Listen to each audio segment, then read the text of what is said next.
अपनी चित्रकारिता के बल पर न केवल कुरुक्षेत्र, न केवल धमतरी जिला, वरन पूरे प्रदेश को ध्यान आकर्षित करने में कामयाब होने वाले कुरुद के प्रसिद्ध चित्रकार बसंत साहू, जो कि कुरुद में निवास है, जिनका 52वां वर्ष ये है, वर्षगांठ है, उसको बधाई देने हम धमतरी से निकले हैं।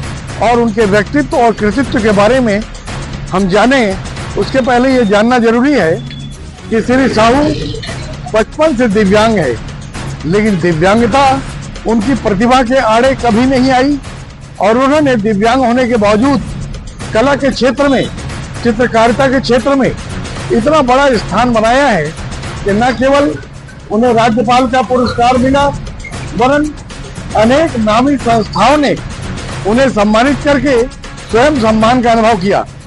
अभी हाल में आज हम जब वहां जा रहे हैं तो पता चला है कि दिल्ली की एक संस्था भी उन्हें सम्मानित करने पहुंची है, अवार्ड देने पहुंची है। तो आइए चलते हैं, जानते हैं और समझते हैं कि चित्रकारिता के बल पर भी किस तरह आदमी विश्व के पटल पर अपना ध्यान आकर्षित करने के लिए कोशिश करके स्थान बना सकता है।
ये रोज अलग अलग विषय मिलता है कि एक ही विषय पे रोज बनाते हो?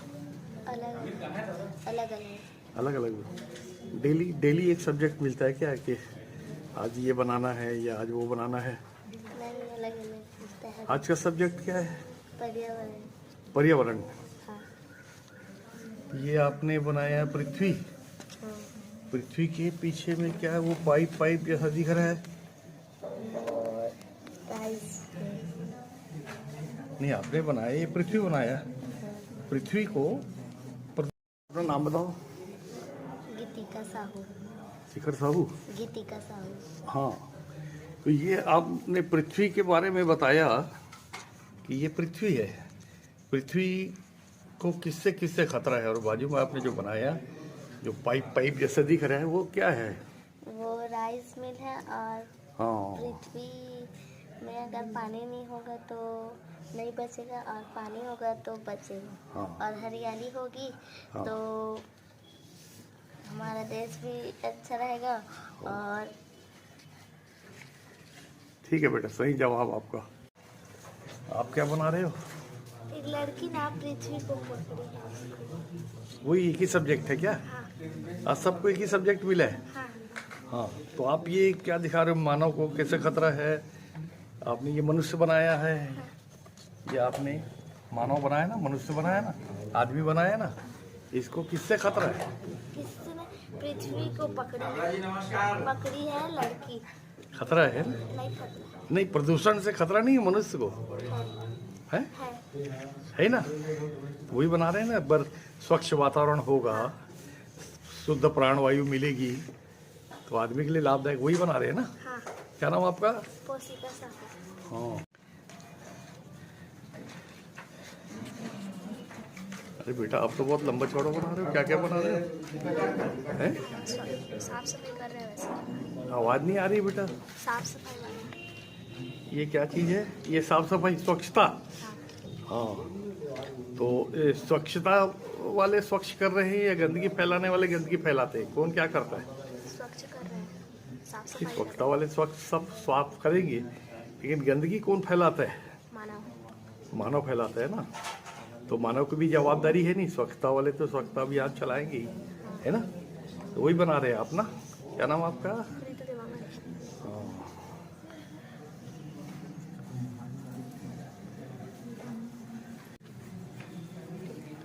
दिखा में कलर भरा था भाई। नहीं कहा बनाए थे यार? दिखा बनाए पर्यावरण से संबंधित चित्र। है? पर्यावरण। पर्यावरण, सबके सब पर्यावरण ही बना रहे हैं ना। ठीक है।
कौन बना रहे बेटे इसको?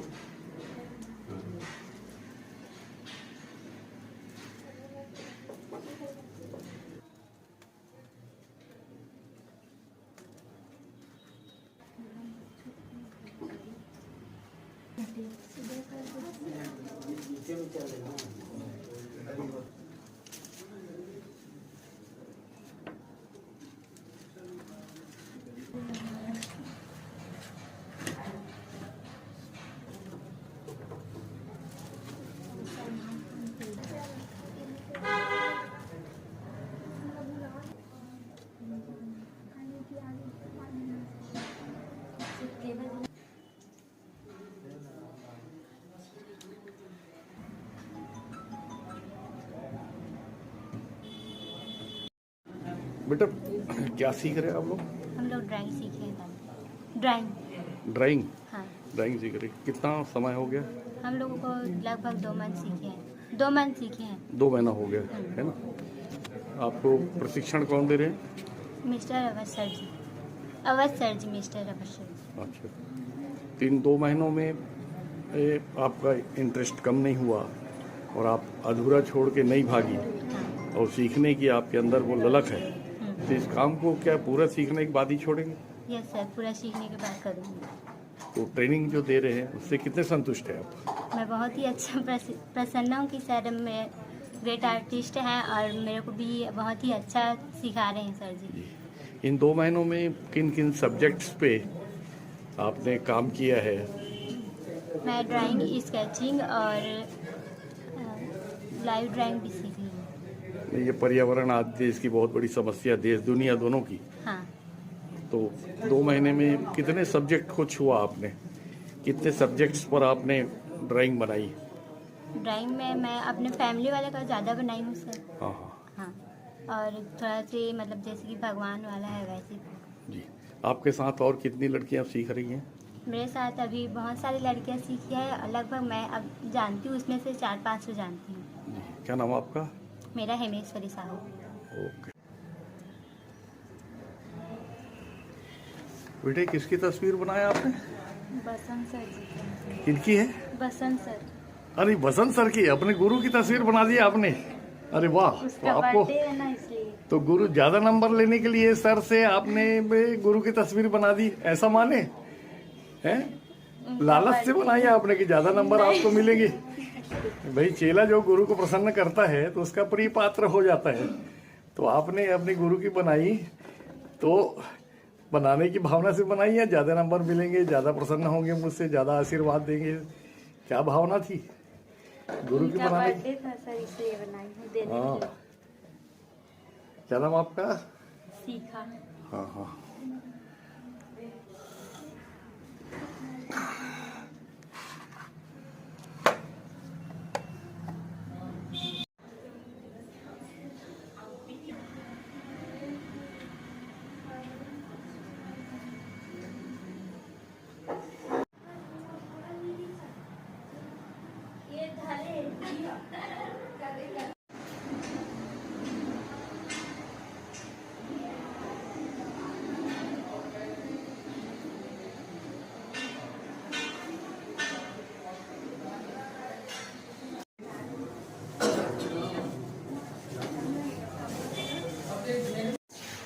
भगवान ने सबको संपूर्ण बनाया है, कम ज्यादा कभी नहीं है। जैसे एक टूटा हुआ जो घड़ा होता है और जो साबुत घड़ा है उसमें भी आकाश उतना ही है।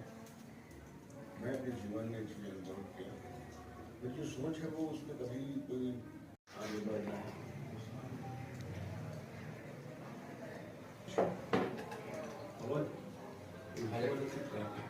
तरह से यहाँ के कलाकार उच्च कोटि का और इसी विरुद्ध के क्षेत्र और इसके बाद जो है उसे मना पा रहे हैं। इसीलिए मैं अनुरोध करूंगा, आप चाहेंगे कि जो हमारे सहभागी हैं वह सर्टिफिकेट सर को दें।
तो आप सभी को प्रणाम। थोड़ा संक्षेप में मैं बता देता हूँ कि हमारी संस्था क्या काम करती है और आज हम यहाँ क्यों एकत्रित हुए हैं। तो मेरा नाम सुमित परीक्षित है। मैं एक प्रबंधक के तौर पर वहाँ कार्यरत हूँ उस संस्था में जिसका नाम है NCPEDP, यानी national centre for promotion of employment for disabled people. इस संस्था की शुरुआत जो है 1996 में हुई थी और पिछले 28 साल से हम समावेशन के कार्य में जुड़े हुए हैं, खासकर विकलांगता समावेशन, या आप कह लीजिए कि जो छोटे से छोटे कार्य होते हैं जैसे कि जागरूकता से लेके बड़े से बड़े कार्य जैसे कि नीतियों को बनाना, उस तरह के काम में हम निरंतर काम करते रहते हैं। मसलन ले तो जो 2 बड़े कानून बने दिव्यांगजन लोगों के ऊपर केंद्र सरकार के द्वारा, उसको भी पारित कराने में या उसको स्वरूप देने में, यह दोनों कार्यों में हमारी अहम भूमिका है। और ऐसे कार्य करने में हमारे साथ जो हमारे भागीदार हैं, हमारे साथ मिलकर काम करते हैं, वह कई लोग हैं। जैसे कि हमारे साथ ईश्वर छाता जुड़े हैं, कानेश्वर हो गए, नंदिनी दीदी हो गई, तो ये लोग भी हमारे साथ हैं। और इसके साथ साथ कई संस्थाएं भी हैं जो कि अलग अलग देशों में या अलग अलग हमारे देश के अंदर जो प्रदेश हुए वहाँ पे इस तरह का काम करती हैं। इसी तरह के प्रयास में एक मुहिम हमारी है हेलेन केलर अवार्ड। इसमें हम कोशिश करते हैं कि ऐसे लोगों को या ऐसे संस्थानों को हम पुरस्कृत करें जो कि रोजगार या स्वरोजगार के क्षेत्र में एक उम्दा काम कर रहे हैं। और इसीलिए आज हम यहाँ एकत्रित हुए हैं क्योंकि 25वीं जो हमारी इस पुरस्कार के जो वर्षगांठ है, इसमें एक पुरस्कार हम श्री वसंत साहू जी को दे रहे हैं, क्योंकि यह उन विरले लोगों में से हैं जो कि खुद भी एक ऊर्जा का स्रोत बनते हैं समाज में और उस ऊर्जा को बाकी लोगों के अंदर भी प्रवाहित करते हैं, जिससे देश में एक बेहतर स्थिति बन सकती है और समाज में कला के द्वारा लोगों को एक सही दिशा मिलती है। वह चाहे उसके मानसिक स्थिति को सही। इस वक्त हम बैठे हैं कुरुक्षेत्र के नामचीन प्रसिद्ध चित्रकार वसंत साहू जी के पास।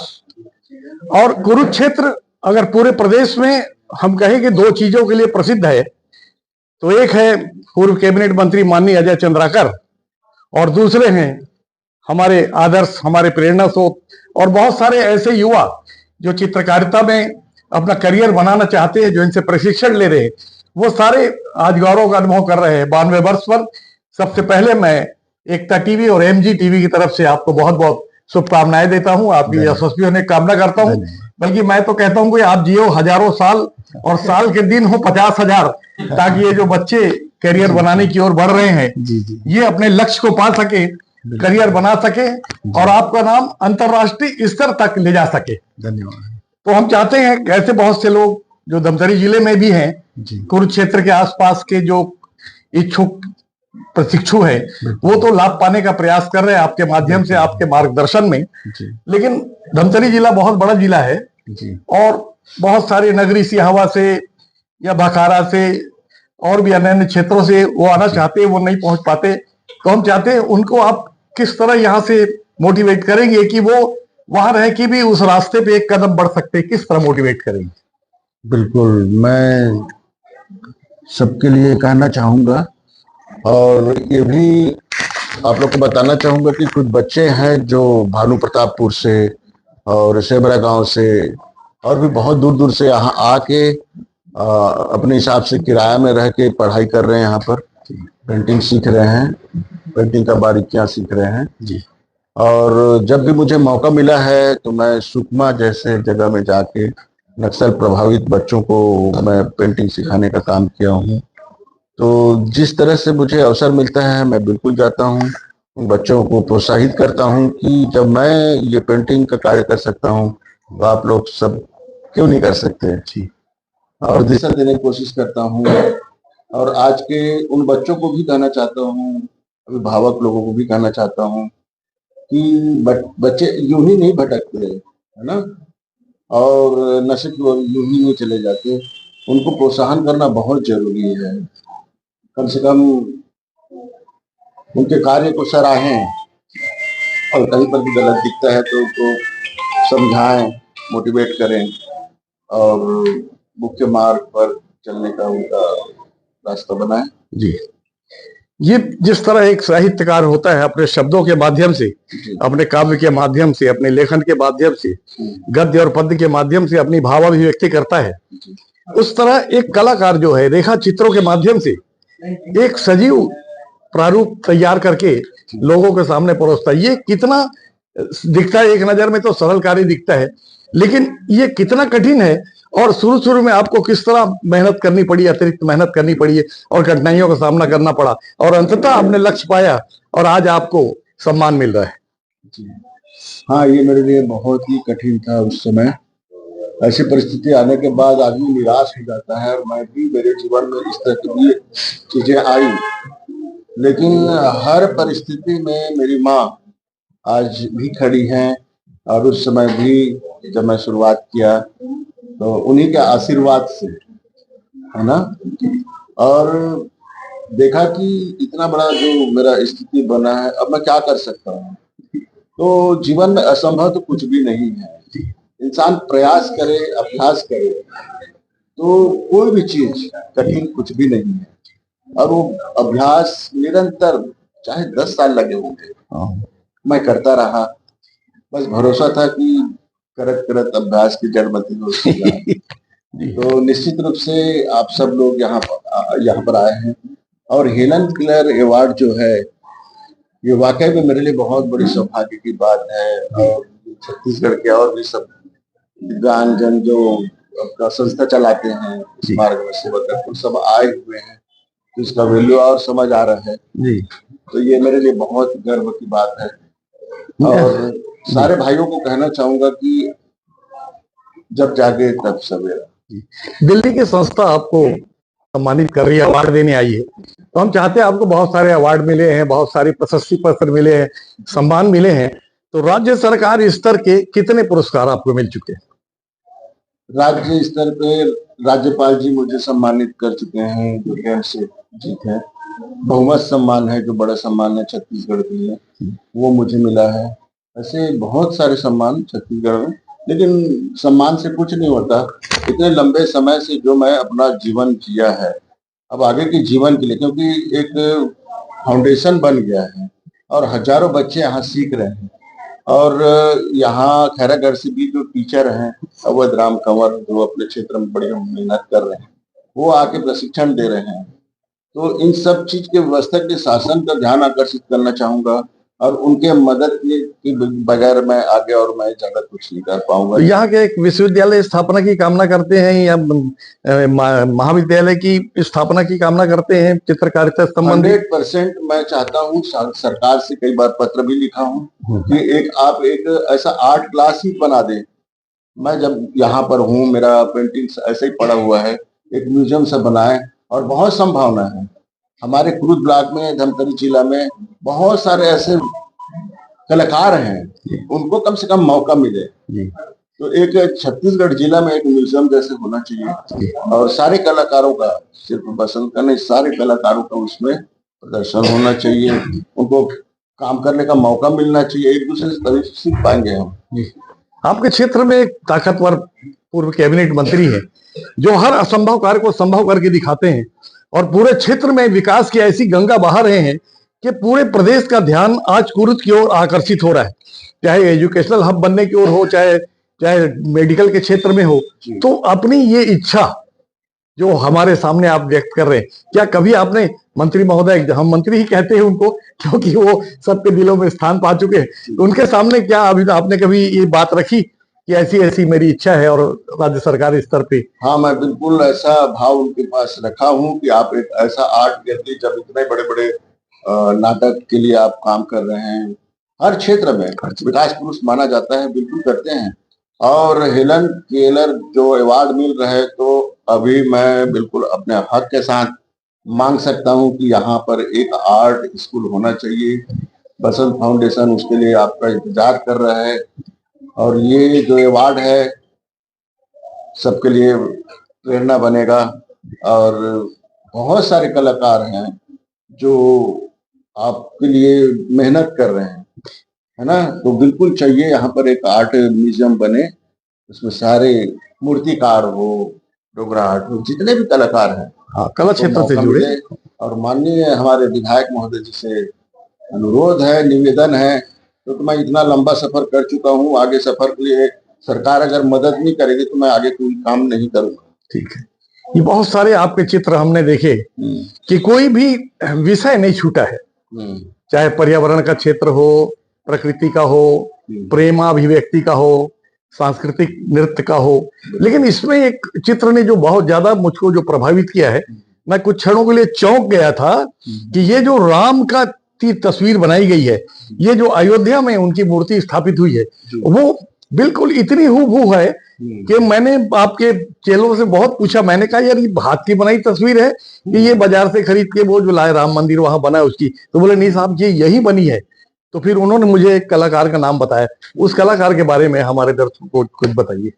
बिल्कुल, उसका नाम अवध राम कंवर है, जो सामने खड़ा है। मैं मिलाना चाहूंगा, ये हमारे अभी छत्तीसगढ़ में जो जनजाति है एक कार्यक्रम हुआ था उसमें फर्स्ट आया है, और इसी फाउंडेशन के एक स्टूडेंट फर्स्ट आया है। ये हमारे लिए गौरव की बात है कि हमारे यहाँ पर जो बच्चे सीख रहे हैं छत्तीसगढ़ में, अभी जो कार्यक्रम हुआ रायपुर में, उसमें ये भी फर्स्ट आया है और वो स्टूडेंट भी फर्स्ट आया है। और यहाँ पढ़ने वाले कम से कम 4-5 बच्चे खैरागढ़ में शिक्षा ग्रहण कर रहे हैं। तो ये हम लोग तराशने का काम कर रहे हैं बच्चों को कि जाके अपना आत्मनिर्भर बन सके। जी, कला क्षेत्र में आपने अपना पूरा जीवन समर्पित कर दिया। तो पूरे जीवन समर्पण करने के बाद उसका सारांश हम निकालना चाहें और वो समाज के लिए, सार्वजनिक क्षेत्र के लिए प्रेरणादायक हो, तो किन शब्दों में आपकी भाव अभिव्यक्ति रहेगी? मैं इसको ऐसा देखता हूँ कि ये जो जीवन है पूरा प्रकृति उमंग से भरा हुआ है। अगर इंसान कोई निराश होता है तो उसको जीना नहीं आ रहा है। निराशा, हताशा, ये हमारा जीवन नहीं है।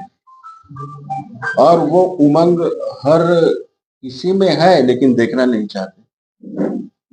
जी, जीवन का नाम ही उमंग, उल्लास, मुस्कुराहट। जी, एक तो ये हुआ जो आपने कहा, और दूसरा यूक्रेन रूस का युद्ध हो रहा है, गाजा इजराइल का युद्ध हो रहा है। दुनिया की सारी कोशिशों के बाद भी, प्रधानमंत्री के नरेंद्र मोदी के कोशिशों के बाद भी हजारों दिन से ये बम गोला बारूद दुनिया में बरसाया जा रहा है, प्राणवायु को दूषित किया जा रहा है। तो क्या इस विषय पे ये आपसे कैसे अछूता रह गया? हाँ, इस विषय में मैं बहुत काम किया हूँ, बनाया हूँ कि एक घटना देखा था कि जब अफगानिस्तान में तो बच्चों को माताएं सैनिकों को दे रहे हैं। ये बहुत ही दुर्भाग्यपूर्ण है हम सब के लिए। ऐसा वातावरण बन रहा है, इतना तनाव है लोगों में, एक दूसरे से इतनी ईर्ष्या, दुर्भाग्यपूर्ण है। और पूरा विश्व को ध्यान देना चाहिए इस विषय में कि शांति कब घटेगा। बहुत दुर्भाग्यपूर्ण है ये। तो क्या माने कि अगली आपकी तस्वीर हम जब देखने आएंगे तो युद्ध और शांति पे एक ऐसी अनुपम हम तस्वीर बनाएंगे कि जिसे लोग याद रखें? निश्चित रूप से मैं बनाऊंगा। प्यार और हमारा जो कल्चर है उसको जीता हूं मैं, आनंद को जीता हूं, और पेंटिंग आप देख के मुस्कुराहट ही आ जाएगी। जी, अभी हम बात कर रहे थे क्षेत्र के जाने माने चित्रकार। सच कहा जाए तो हम इनको अंतरराष्ट्रीय चित्रकार कह सकते हैं, लेकिन राष्ट्रीय स्तर पे और अंतरराष्ट्रीय स्तर पे इनकी कला को और इनको सम्मान मिले, उसके लिए मंत्री महोदय को भी अपने व्यस्ततम जीवन में से कुछ समय निकाल के ध्यान देना पड़ेगा। और ये जो आर्ट फाउंडेशन की बात कर रहे हैं, स्कूल की, कॉलेज की बात कर रहे हैं, उसके निर्माण में भी मंत्री महोदय ध्यान देंगे, सहायक सिद्ध होंगे। इन कामनाओं के साथ मैं रंजीत छाबड़ा। ये उनकी कला का अद्भुत खजाना है। और सच कहा जाए तो विकलांगता जो है वो अभिशाप नहीं है, वह वरदान भी बन सकती है। लेकिन कला के प्रति एक समर्पण होना, एक जुनून होना, एक आसक्ति होना, इन तस्वीरों में बसंत साहू की भावनाएं अभिव्यक्त हुई हैं। लेकिन सच कहा जाए तो हमारी बस्तरिया संस्कृति हो, चाहे संघर्षपूर्ण बैलगाड़ी का जीवन हो, दुल्हन जाती हुई हो, या सुबह के सूर्योदय को प्रणाम करती हुई महिला हो, या पाश्चात्य संस्कृति को थोड़ा सा अभिव्यक्त करती हुई एक नृत्य की तस्वीर हो, असाधारण प्रतिभा के धनी है।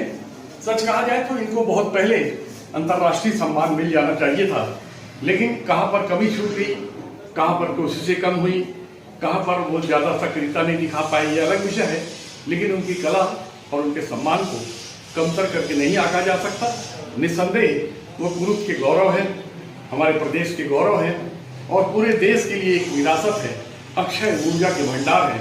हम चाहेंगे आज 12वें वर्ष प्रवेश पर उनका जीवन यशस्वी हो और वो हजारों साल जिए, ताकि बहुत सारे बच्चे जो इसमें रुचि रखते हैं कला के क्षेत्र में, उनसे प्रशिक्षित होकर अपना करियर बनाएं, अपना एक मुकाम हासिल करें। मेरा नाम स्नेहा शिकता है। मैं NCPEDP दिल्ली में कम्युनिकेशंस ऑफिसर के पद पे कार्य करती हूँ। आज छत्तीसगढ़ के कुरुत के बसंत साहू जी को क्या पुरस्कृत से नवाजा जा रहा है, क्या पुरस्कार है और किस लिए दिया जा रहा है? हमारा एक अवार्ड होता है NCPEDP हेलन केलर अवार्ड्स। ये पर्सन्स विद डिसेबिलिटी के सम्मान में उनको दिया जाता है। उसी के उपलक्ष्य में हम इधर आए हैं बसंत साहू जी से मिलने। उनकी पेंटिंग्स के बारे में हमने काफ़ी सुना था, जाना था, और आज उनको सामने देखकर कि कैसे 25 वर्षों का उनका जो संघर्ष रहा है आज इतना खूबसूरत दिखता है, पर वो संघर्ष हमें नहीं समझ आता जब हम उसको कैसे मैं बोलूँ इसको, जब सॉरी जो इनका 25 वर्षों का संघर्ष रहा है वो किस तरह से अपने पेंटिंग्स के थ्रू, अपने बच्चों के, अपने फाउंडेशन के थ्रू इस काम को कर रहे हैं। तो हमें लगा कि ये टाइम ऐसा आ गया है कि उनको रिकॉग्निशन मिले इंडिया के स्तर पे, ग्लोबल स्तर पे, क्योंकि इनकी पेंटिंग्स, इनकी सारी चीज़ें बहुत विश्व में, ऑस्ट्रेलिया में, अमेरिका में, यूनाइटेड किंगडम में लगी हुई हैं। तो इंडिया में क्यों नहीं, इंडिया में लोग इसके बारे में जानते क्यों नहीं हैं? पर्सन्स विद डिसेबिलिटी के जितनी भी ये सिर्फ पैरा ओलंपिक्स को लेकर सीमित हम कर दिए हैं, या उनकी एक इंस्पिरेशनल स्टोरी बना के 4 दिनों के लिए हम दिखाते हैं कहानी को, पर जो उनका संघर्ष रहा है सालों का, वर्षों का, 10 साल, 20 साल, 30 साल, इसके बारे में कोई बात नहीं हो रही है। जब तक कुछ खूबसूरत देखने को नहीं मिलता है, संघर्ष के बारे में बात नहीं होती है। तो NCPEDP वही कर रही है हमारे 2 अवार्ड्स के थ्रू। एक है यूनिवर्सल डिज़ाइन अवार्ड्स जो हम अगस्त के वक्त करते हैं, और हेलन केलर अवार्ड्स जो हम दिसंबर के वक्त करते हैं। अंतर्राष्ट्रीय it's the international disability day जो होता है हमारा 3 दिसंबर को, उसी के ठीक एक दिन पहले हम करते हैं हमारा हेलन केलर अवार्ड्स। मैं आपको सच बताऊं तो दिल्ली में आपको वही चीज़ें दिखती हैं जो आप देखना चाहते हैं। तो पैरा ओलंपिक्स दिख जाता है, जब अवार्ड मिलता है वो दिख जाता है, पर जो छोटे गांव कस्बों में, टायर 2 में क्या हो रहा है वो नहीं दिखता है। तो हमारा प्रयास हमारे NGO के साथ यही है कि हम कैसे छोटी छोटी कहानियों को, जो छोटे छोटे गुमनाम हो जाते हैं या लोकल न्यूज़पेपर पे ही आके रह जाता है, हम उसको दिल्ली तक कैसे पहुंचाएं, हम इसको विश्व तक कैसे पहुंचाएं। हमारा प्रयास यही है। सडनली नॉलेज में ऐसे आया कि हम ऑनलाइन, इंटरनेट, न्यूज़पेपर, इनके थ्रू नॉमिनेशंस के लिए बात बोलते हैं कि पर्सन्स विद डिसेबिलिटी जिनको, जो कुछ अलग काम कर रहे हैं, जो इंस्पायर कर रहे हैं लोगों को, वो हमें डायरेक्टली अप्लाई कर सकते हैं। ये हम प्रिंट के थ्रू, ऑनलाइन हम इसका फॉर्म्स रिलीज़ करते हैं। ये 1 महीने पहले हमारे यूनिवर्सल डिज़ाइन अवार्ड्स का भी जुलाई-जून से हमारे फॉर्म्स रिलीज़ हो जाते हैं, और हमारे इधर इसके भी अक्टूबर में फॉर्म्स रिलीज़ हो जाते हैं। जी, मेरा नाम सुमित परीक्षित है और मैं प्रबंधक के रूप में NCPEDP नाम की संस्था के साथ काम करता हूं, जिसको पूरा कहें तो national centre for promotion of employment for disabled people है। हमारी संस्था पिछले 28 वर्षों से समावेशन के ऊपर काम कर रही है, खासकर वह समावेशन जो कि दिव्यांगजनों के ऊपर लागू होता है। जो हमारे सहभागी हैं या हमारे भागीदार हैं, उनके साथ मिलकर हम पूरे भारतवर्ष में ये प्रयास करते हैं कि समावेशन का काम लगातार चलता रहे, जिसमें कई प्रयास किए जाते हैं, जैसे जागरूकता हुआ, या कह लें कि जो देश में 2 मुख्यतः दिव्यांगजन के लिए कानून आए, वह भी केंद्र के शासन में हमने ही उन्हें पारित करवाने का बीड़ा उठाया, उसको एक स्वरूप देने की कोशिश की। तो इस तरह का हमारा काम होता है। इन्हीं प्रयासों में एक प्रयास है हेलेन केलर अवार्ड्स।